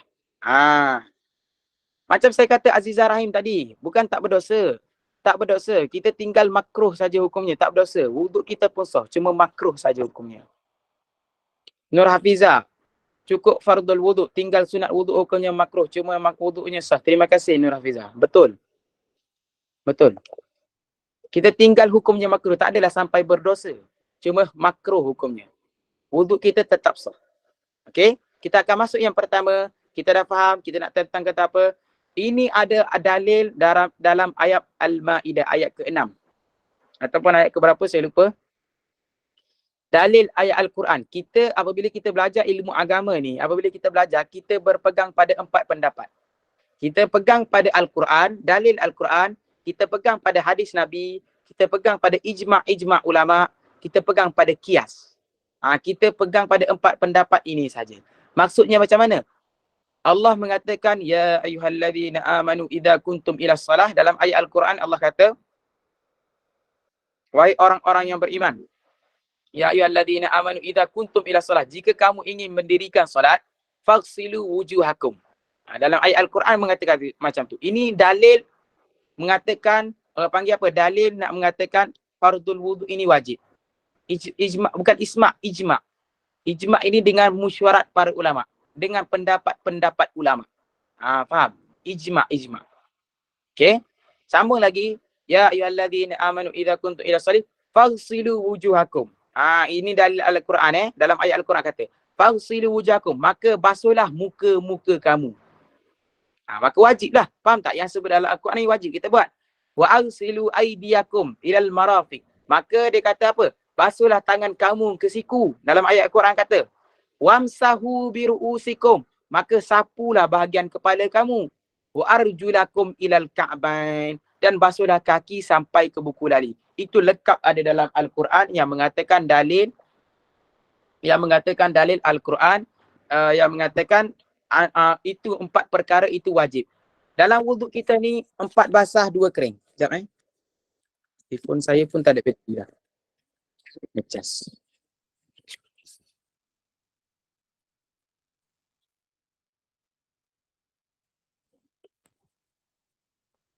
Faham tak? Tak masuk juga.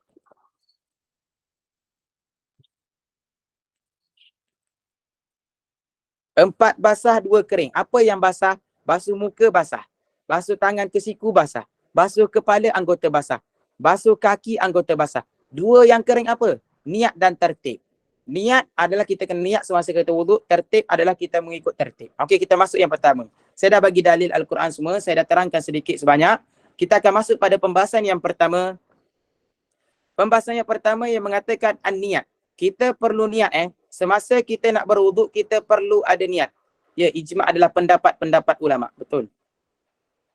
Faham betul-betul. Semasa saya belajar dulu, saya ambil masa 3 hari untuk belajar bab niat. Saya ambil masa 3 hari untuk belajar bab niat. Bab niat ini penting sebab semua ibadat kita ada pada bab niat. Kita kena tahu apa itu niat. Saya akan kongsikan sedikit apa itu niat. Peganglah pada 5 perkara. Setiap batch yang saya mengajar, saya akan terangkan 5 perkara ini. Semua fokus yang mana nak catat, yang mana nak tulis, lebih bagus. 5 perkara ni ingat. Niat ini yang pertama saya nak kongsikan hukumnya dulu. Apa hukum niat? Selalu hukum niat ini terjadinya wajib. Selalu bukan memang wajib, memang selalu hukum niat ini jadi wajib. Faham? Yang kedua, tempat niat. Di manakah tempat niat? Tempat niat ini berlaku di mana? Di bahagian tempat niat ini berlaku kat mana? Kat mana kita perlu niat? Di dalam hati. Ingat niat itu di dalam hati. Niat itu di dalam hati. Yang kita sebut dengan mulut itu adalah sunnah saja. Contoh kita nak solat. Semasa kita takbir, kita niatkan. Kalau kita tak niat dalam hati, kita sebut dengan mulut saja. Tak sah solat kita. Kena hati-hati Faham? Yang pertama hukum niat. Nak catat pun boleh. Selalu hukumnya wajib. Yang kedua tempat niat. Di manakah tempat niat? Di manakah tempat niat? Adalah di hati. Kita niat ini di hati. Yang ketiga, bilakah kita niat? Selalunya niat ini terjadi pada awal ibadat. Selalunya niat ini terjadi pada awal ibadat. Maksudnya macam mana? Macam kita nak solat, semasa kita solat tadi, semasa kita solat, apa perbuatan yang pertama semasa kita solat? Kita takbirkan. Semasa takbirlah kita datangkan niat. Apakah anggota pertama semasa kita berwuduk? Basuh muka. Semasa basuh muka dah kita perlu niat. Itu saya kata. Terjadinya selalu niat ini pada awal ibadat. Tengok ibadat kita macam mana? Ibadat solat, ibadat wuduk. Dia selalu kita kena niat pada awal ibadat. Faham? Okey. Itu yang ketiga. Yang keempat apa? Yang keempat, cara-cara niat. Macam mana kita nak tahu cara-cara niat? Ulama kata kena tengok pada ibadat kita lah. Kita tengok ibadat kita apa. Kalau ibadat wuduk, kita niat wuduk. Kalau ibadat kita solat, kita niat solat. Kalau ibadat kita puasa, kita niat puasa. Faham? Kena tengok pada ibadat. Ingat semua kena tahu 5 perkara ni. Semua kena tahu. Yang terakhir apa? Yang terakhir apa? Tujuan niat. Yang terakhir adalah tujuan niat. Saya nak tanya, ada tak perbezaan antara seorang masuk masjid, ada tak perbezaan seorang itu masuk masjid, dia niat iktikaf. Tapi seorang lagi dia masuk masjid, dia tak niat iktikaf. Ada beza tak? Siapa yang boleh bagi tahu saya? Ada beza tak seorang tu masuk masjid, dia niat iktikaf. Seorang lagi dia masuk masjid tapi dia masuk masjid, dia niat iktikaf. Seorang lagi dia masuk masjid, dia tak niat iktikaf. Faham? Ada beza. Sebab apa? Itulah yang kelima, maksud niat.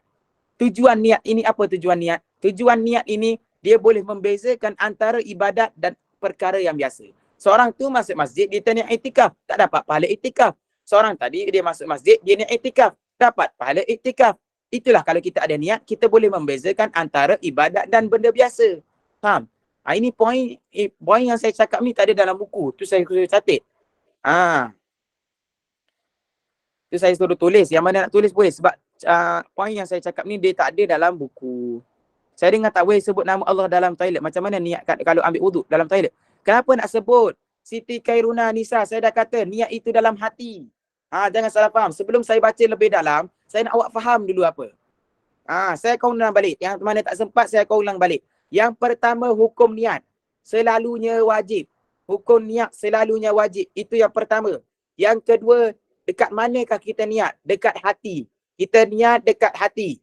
Yang ketiga apa? Yang ketiga, bilakah kita niat? Kita niat selalunya niat ini terjadi pada awal-awal ibadat. Sebelum kita buat ibadat tu, kita niat dulu. Itu niat. Yang keempat apa? Yang keempat, cara-cara niat. Yang keempat yang bertanya pada 4 tadi, yang keempat, cara-cara niat. Macam mana cara kita niat? Kita tengoklah ibadat apa yang kita lakukan. Jika ibadat kita wuduk, kita niat wuduk. Jika ibadat kita puasa, kita niat puasa. Faham? Itu yang keempat. Yang kelima apa? Maksud niat ataupun tujuan niat. Apa maksud niat? Apa tujuan niat? Kita boleh membezakan antara orang panggil apa? Antara ibadat dan perkara biasa. Faham? Itu adalah niat. Faham? 15 minit ni saya tak akan masuk pada nombor 2. Saya akan bahas bab niat je. Faham? Bab niat ni penting. Sebab apa penting? Sebab kejap lagi awak akan belajar semua ada niat. Semua akan ada niat. Kalau awak tak faham betul-betul bab niat ni, awak tak akan faham lepas ni. Saya cakap macam tu je. Sebab bab niat ni kita akan hurai kat sini je. Kat lain kita tak akan hurai lah.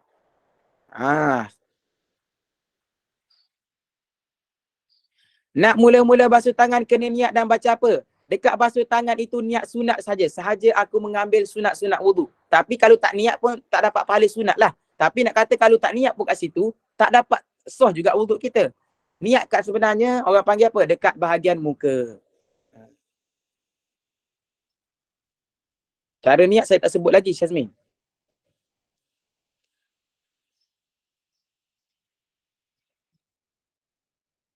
Mana yang selalu tulis tadi? Apa nama dia yang selalu tulis tadi? Apa akak yang selalu tulis tadi? Ni ada, ni tengok ni. Boleh tengok daripada Munirah. Munirah ada kongsikan untuk kita. Tengok. Munirah dah kongsikan untuk kita. Tengok. Lengkap dia tulis. Syakila pun ada buat. Tengok. Terima kasih yang mana catat. Penting Bukan, saya kalau awak tak tulis pun tak rugi untuk saya. Tapi ini untuk kemudahan awak. Saya tengok dulu betul tak hukum niat selalunya wajib. Tempat niat di dalam hati. Bilakah kita niat pada awal ibadat? Cara-cara niat mengikut ibadat. Tujuan niat betul. Munirah Ibrahim betul. Syakila Sulaiman. Hukum niat selalunya wajib. Niat dalam hati. Niat pada awal ibadat. Cara niat wuduk untuk ambil wuduk dan seakan tak. Betul. Tujuan niat membezakan ibadat dengan perkara biasa. Betul. Contoh lain untuk tujuan niat Ustaz. Dia boleh membezakan antara benda ibadat dan benda yang biasa. Awak nak contoh lain? Ainul Syahidah. Seperti seorang masuk bilik air, dia mandi sunat Jumaat. Ataupun seorang lagi masuk bilik air, dia mandi biasa. Ada beza tak antara dua tu Ainul Syahidah? Ada tak? Ada beza tak Ainul Syahidah? Seorang masuk masjid, seorang masuk tandas, dia mandi sunat untuk pergi solat Jumaat. Seorang lagi, dia nak pergi solat Jumaat juga, tapi dia mandi, dia tak niat sunat Jumaat. Ada beza tak antara dua tu? Ada, nampak? Macam tu lah macam tu lah Ainul. Nampak tak gambaran dia? Nampak tak gambaran dia? Dengan adanya niat, kita boleh membezakan perkara itu ibadat dan perkara itu benda yang biasa. Faham? Betul. Terima kasih yang mana kongsikan. Terima kasih. Yang apa nama awak ni? Hanidang. Awak tambah sikit dengan poin awak tu yang nombor 5. Tujuan niat tu boleh membezakan antara ibadat dan benda biasa. Tambah sedikit.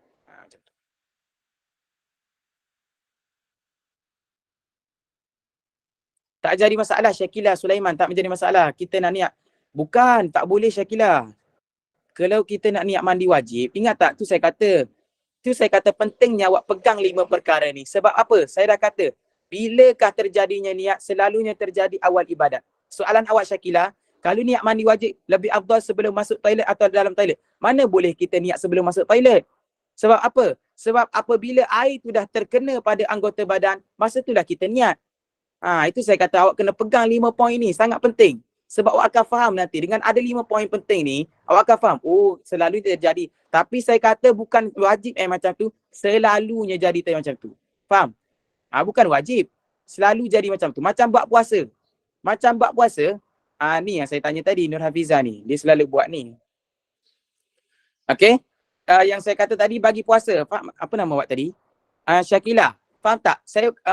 berlakunya niat kebiasaan. Saya kata kebiasaan berlaku pada awal ibadat. Bukan selalu jadi awal ibadat juga. Seperti macam bab puasa. Macam kita berbuka puasa maghrib. Kita boleh je niat selepas isyak. Kita boleh je niat sebelum subuh nanti. Bukan terus kena buat terus.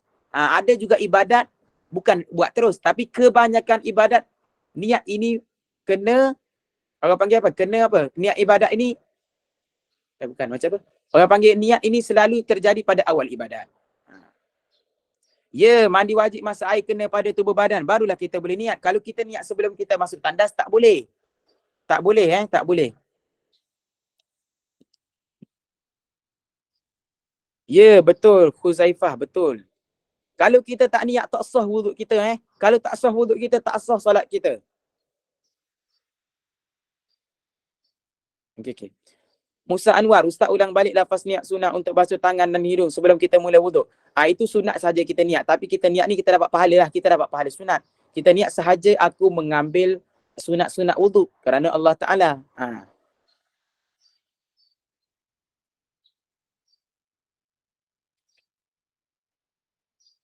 Nota penting. Hukum penting wajib kebiasaan.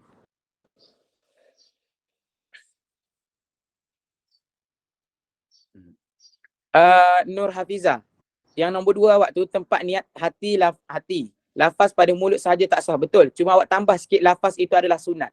Memang betul awak cakap tu dah betul. Memang lafaz sahaja memang tak cukup, memang tak sah. Tapi sunat sahaja kita lafaz. Kita lafaz itu adalah sunat.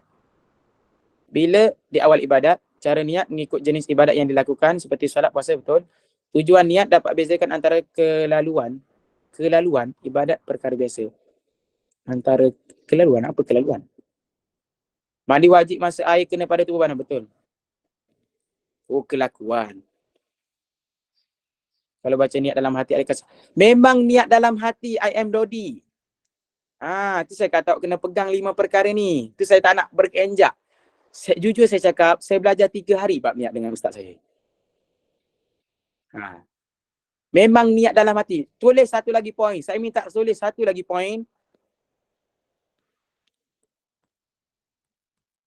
Ustaz, bagian badan mana yang batal kalau kita pegang lepas dah ambil wuduk? Saya akan terangkan Syakilah Sulaiman. Kita akan belajar nanti.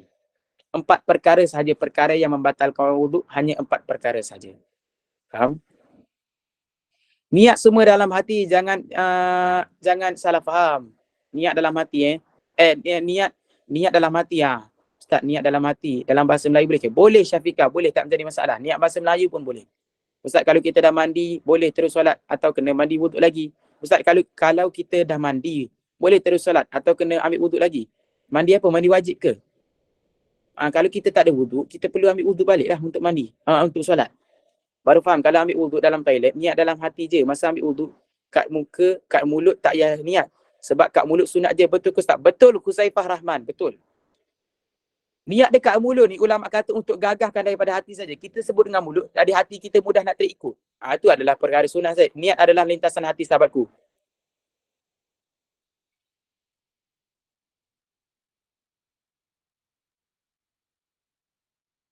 Betul. Betul Hafizah. Catik satu poin lagi Catik satu poin lagi. Yang penting juga. Okey, apa itu niat? Tadi saya terangkan niat, hukum-hukum niat sikit kan, 5 perkara. Satu lagi, tolong catik semua. Apa itu niat? Qasdu syai' muqtarinan bi fi'li. Kita qasadkan sesuatu beserta dengan perbuatan terus. Itu adalah niat. Faham tak maksudnya? Kita buat sesuatu beserta, kita niat itu beriringan ataupun beserta dengan perbuatan terus. Itu baru kita panggil niat. Maksudnya macam mana? Semasa kita nak berwuduk, kita beserta dengan basuhan muka. Barulah kita niat. Itulah panggil niat. Faham? Ini nota penting juga. Kita nak solat, kita beserta dengan takbir. Niat itu adalah tujuan yang kita buat beserta dengan perbuatan. Kita buat sekaligus. Itu kita panggil niat. Kita qasadkan sesuatu beserta dengan perbuatan terus, dengan basuhan muka. Betul Nur Hafizah. Terima kasih Nur Hafizah. Banyak dikongsikan dengan cara macam. Yang mana tak sempat nak tulis ataupun tak faham sangat, boleh tengok nota-nota yang student yang dah tulis. Faham tak? Niat buat sesuatu beserta perbuatan terus. Itu ada dipanggil niat. Contoh, kalau orang nak pergi umrah. Saya nak pergi umrah tahun depan. Itu dipanggil niat ke tak?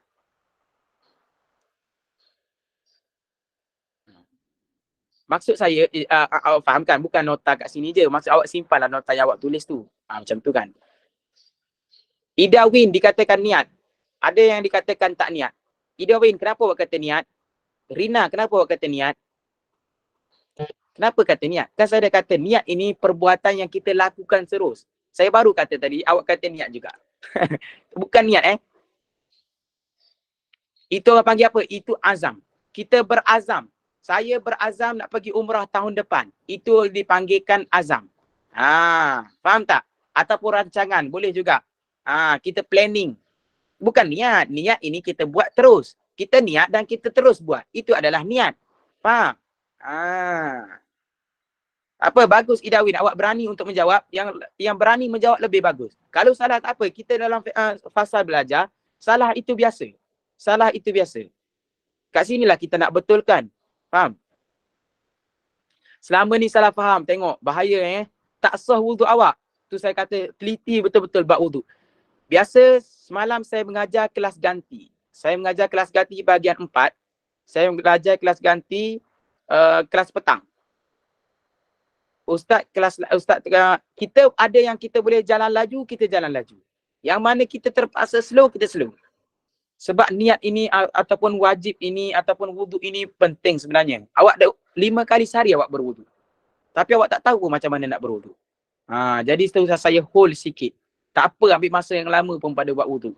Kalau masalah lain awak tak tahu dah, tak apalah lagi. Sedangkan wuduk awak yang awak solat hari-hari ni macam mana?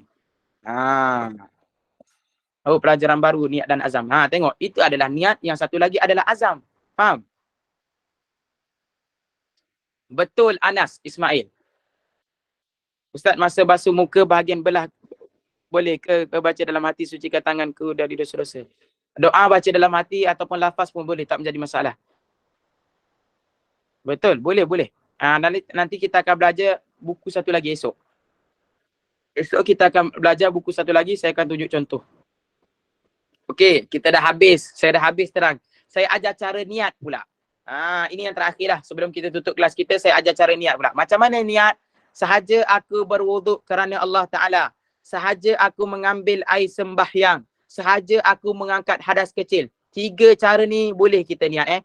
Maksudnya kalau kita tak niat dengan 3 cara ni ataupun dengan cara yang lain, maksudnya cara yang tengoklah cara macam mana. Tapi yang masyhur 3 cara ni lah. Sahaja aku berwuduk. Sahaja aku mengambil air sembahyang. Sahaja aku mengangkat hadas kecil. Itu cara-cara niat. Itu adalah cara-cara niat. Faham? Itu adalah cara-cara kita niat. Kat mana kita niat? Yang lebih afdal kita ambil basuhan daripada atas. Sebab apa? Selepas kita niat tu, baru terangkat anggota tu. Contoh kita basuh macam ni. Saya bagi contoh. Kita ambil air kan. Kita basuh di bahagian sini. Dan kita niat. Yang bahagian atas ni tak terangkat pun lagi. Itu yang penting kita ambil daripada atas. Barulah terangkat semua anggota muka kita ni. Basuhan cuma wajib sekali. Tapi jika basuhan pertama tak cukup, wajib tambah basuhan kedua. Basuhan kedua tak cukup, wajib tambah basuhan ketiga. Faham? Bahasa Arab pun boleh, tak menjadi masalah. Bahasa Melayu, bahasa Arab pun boleh. Saja aku menunaikan sunat wuduk kerana Allah Ta'ala. Tak boleh sunat wuduk. Mana boleh sunat wuduk? Kenapa nak sunat wuduk? Tak boleh.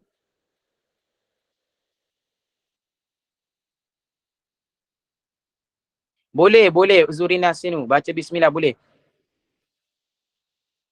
Yati sabah. Tak boleh yati sabah. Tak boleh niat tak boleh niat sunat wuduk. Tunjuk apa? Oh, tadi ke? Kalau kita niat semasa tak ada air dekat tangan, lepas tu terus sapu muka, boleh tak? Memang macam tu. Tak boleh. Murni Masturi. Bilakah kita niat? Apabila air dah terkena pada bahagian muka, masa itulah kita niat. Faham tak? Bahasa Arab pun boleh. Siapa yang biasa bahasa Arab, bahasa Arab. Siapa yang biasa bahasa Melayu, bahasa Melayu.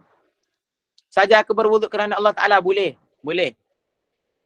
Tak Ustaz, masa mula-mula basuh tangan tu, Ustaz dah kat muka baru niat wuduk. Tak Ustaz, masa mula-mula basuh tangan tu Ustaz, dah kat muka baru niat wuduk. Ya, apabila air dah ni, atau apabila awak ni, contoh saya bagi demo sekali lagi, tengok saya semua, buka air ni, kita tak ada air kan, kita mula daripada atas. Lebih afdal kita mula daripada atas. Air tu dah terkena pada dahi kita, kita pun sahaja aku berwuduk kerana Allah Ta'ala. Sahaja aku mengangkat hadas kecil kerana Allah Ta'ala. Faham? Terima kasih Munirah. Terima kasih Munirah. Dia tolong mudahkan urusan student-student lain, tahu tak? Kalau saya nak tulis, saya nak cakap lagi tak sempat. Ada student ni dia tulis terus. Terima kasih Munirah. MKO, ada niat lain ke Ustaz?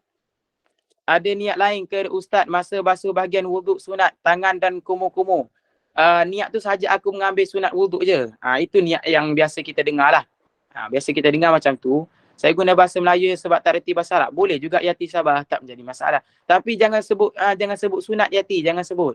Jangan sebut sunat Ya ke Ustaz? Allahu salah lah sebelum ni tak ada air dalam tangan ni baru sapu kat muka. Macam mana? Saya tak faham sebenarnya Sufi Umairah ni macam mana? Ya ke Ustaz? Allah salah lah sebelum ni. Tak ada air dalam tangan. Niat baru sapu kat muka. Oh tak boleh. Tak boleh. Maksudnya awak tak buka air. Awak niat dulu. Lepas habis niat bawa basuh. Tak boleh. Dia kena berserta. Ingat tu saya kata. Niat itu perlu berserta. Tengok. Itulah penting kita belajar ni. Banyak kesilapan yang kita boleh baiki sekarang. Baiki Yang mana dah buat salah ataupun yang silap step sebelum ni, baiki balik. Jangan niat. Niat tak boleh semasa tak ada air tu. Bukan kita niat. Niat apabila? Apabila anggota kita dah terkena air sedikit pada anggota muka, barulah kita niat. Faham? Terima kasih Mailatul. Betul. Tak kisahlah air sentuh dekat dahi ataupun dekat bahagian muka. Tapi cara lebih afdal macam saya kata. Yang mana kita niat, apabila kita mula daripada atas, kita niatkan. Barulah dia terangkat semua anggota muka ni. Tapi contoh kita ambil wuduk, kita basuh kat bahagian pipi. Sahaja aku mengambil wuduk kerana Allah Ta'ala. Boleh. Tetapi bahagian lain tak kena lagi lah. Faham tak? Bahagian lain ni tak kena lagi. Jadi kita perlu buat basuhan kedua. Faham? Macam tu. Air terkena muka terus niatkan Ustaz. Betul Nurul Azura. Ingat tak saya cakap? Jika terkena bahagian sini je, kita basuh sini je. Yang lain tak terangkat. Faham tak? Yang lain tak kena air lagi. Tapi basuhan kedua tu tak perlu niat dah lah. Sebab kita dah niat basuhan pertama tadi. Cuma basuhan kedua itu adalah wajib. Sebab apa wajib? Sebab dia tak kena semua lagi. Faham? Macam kita basuh kan. Lepas tu Ustaz, was-was lah Ustaz nak kena air lagi, nak kena niat lagi. Takut semasa saya niat tu air dah terkena bahagian ni. Takut yang atas tu tak kena. Buat je lah sabuhan kedua. buatlah basuhan kedua untuk hilangkan was-was tu. Senang je sebenarnya. Faham? Antara salah tiga tu boleh je niat. Biasa yang masyhur ataupun yang famous lah antara niat-niat yang antara tiga tu lah. Yang basuh tangan tu kita niat macam mana? Yang basuh tangan tu kita niat sunat wuduk saja. Sahaja aku mengambil sunat wuduk kerana Allah Ta'ala. Itu pada sunat wuduk saja. Lafaz di tangan, baca niat Arab kuat. Masa air sentuh muka, niat dalam hati. Bahasa Melayu, bahasa kita faham. Boleh kan Ustaz? Boleh Nur Hafizah, boleh. Bahasa kita faham, tak kisahlah bahasa apa pun. Orang itu orang India, bahasa India. Orang itu orang Cina, bahasa Cina, boleh. Kena faham betul-betul bab wuduk. Bab wuduk memang awak kena faham betul-betul. Saya selalu tekan sikit student saya pada bab ni. Sebab awak solat 5 kali sehari. Automatik paling kurang pun berwuduk 5 kali sehari. Macam mana nak berwuduk kalau wuduk awak tak sah?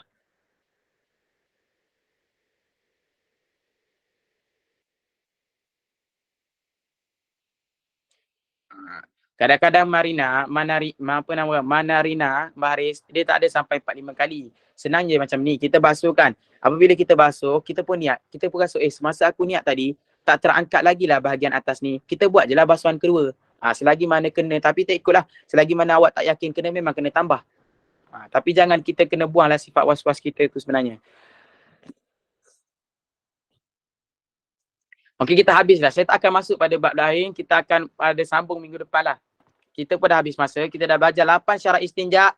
Saya tak akan ulang balik. Ini terserah pada awak sendirilah. Awak kena murajaah lah balik. Awak kena study balik sendiri. Kita duduk ada masa free sikit. Kita baca 10 minit dah cukup. Tak susah sebab kita dah belajar. Kita dah faham. Kita mudah nak faham. Kita just baca je untuk ingatkan balik. Faham? Saya akan jawab soalan daripada 2-3 minit lagi. Lepas tu saya akan tutup kelas lah. Yang mana nak keluar dulu boleh. Yang mana nak tanya soalan, saya akan jawab soalan dulu. Ustaz, masukkan air dalam hidung sebelum niat atas masa basuhan muka. Faris Azrin, niat ini 2 kali saja. Maksudnya bukan nak time awak nak berkomu, awak kena niat sunat wuduk lagi. Tapi nak masuk air dalam hidung, kena niat lagi. Tak, niat sekali saja. Semasa nak ambil tangan tu niat, lepas tu ambil macam biasa je lah. Tak perlu niat lagi. Bukan setiap anggota perlu niat. Faham?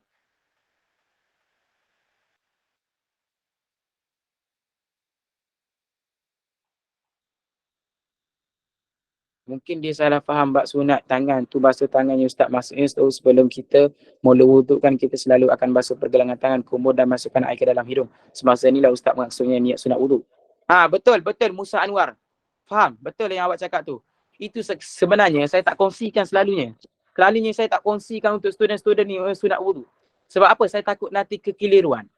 Saya pernah tengok satu konten yang berada dalam TikTok, satu konten. Konten yang biasa saja. Ada ustaz tu buat konten, bilakah kita perlu niat wuduk? Pada bahagian muka ke bahagian mana? Ramai saya buka dekat komen TikTok tu, saya ingat kat tangan. Majoriti yang komen semua kata, saya ingat niat kat tangan. Saya ingat niat kat tangan. Bahayalah kita. Faham tak? Itulah pentingnya kita belajar. Tak sah solat kita, tahu tak? Tak sah wuduk kita. Apabila tak sah wuduk, tak sah solat. Itu saya bukan nak menakutkan, cuma itulah realitinya. Tak batal Mairama. Mairama tak batalkan. Nanti kita akan belajar 4 perkara saja yang membatalkan wuduk.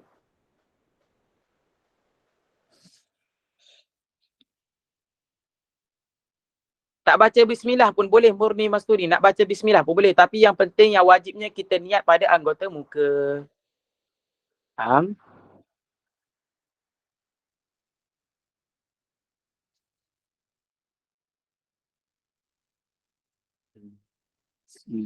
Okay, kita pun dah habis masa. Yang nak tanya soalan boleh tanya ikut Telegram saya lah. Okay, ikut Telegram saya. Saya tak sempat jawab. Kalau awal-awal ni saya tak sempat jawab. Kalau saya jawab pun malam nantilah. Lepas isyak ke baru saya boleh jawab. Sebab saya full kelas. Tak boleh jawab. Terima kasih. Minta yang saya mengajar ni fahamlah semua kan. Saya tak marah. Takut kalau memang nada saya bercakap kuat sikit. Cara saya mengajar saya kuat sikit. InsyaAllah fahamlah semua kan. Ini penting Jangan ambil mudahlah pada orang panggil apa, pada ilmu wuduk ni. Kita perlu tahulah. Saya minta maaf jika tersalah bahasa ataupun cara mengajar saya tak berapa faham. Takut cara saya mengajar ni tak berapa student faham lah. Saya minta maaf. Saya akan baiki lagi lah. Okay, saya minta maaf. Saya tutup. Kita esok ada satu kelas lagi kan. Esok kita ada satu kelas lagi. Tapi kitab satu lagi. Kita akan belajar kitab satu lagi. Okay, terima kasih yang mana hadir pada kelas pagi ini. InsyaAllah, ingat kita minta satu saja. Apabila kita belajar ni, saya selalu nasihatkan student saya, kita minta satu saja. Kita minta Allah mudahkan kefahaman. Allah beri kefahaman. Itu yang mudah sebenarnya. Semasa kita nak start belajar, kita doa dulu, ya Allah berikan aku kefahaman. Itu yang penting. Kita perlu ada kefahaman, barulah kita dapat ilmu tu. Faham? InsyaAllah lah. Siapa kita jumpa esok hari. Terima kasih mana dah hadir. Yang ada kerja boleh sambung kerja balik. Okay, itu saja yang saya nak cakap. Kita tutup majlis kita dengan tasbih kafarah. Kita tutup majlis kita dengan tasbih kafarah. Saya nak semua student baca. Semua student baca doa ni. Subhanakallah wa bihamdika. Ashhadu an la ilaha illa anta. Astaghfiruka wa atubu ilaih. Okay, Assalamualaikum warahmatullahi ta'ala wabarakatuh.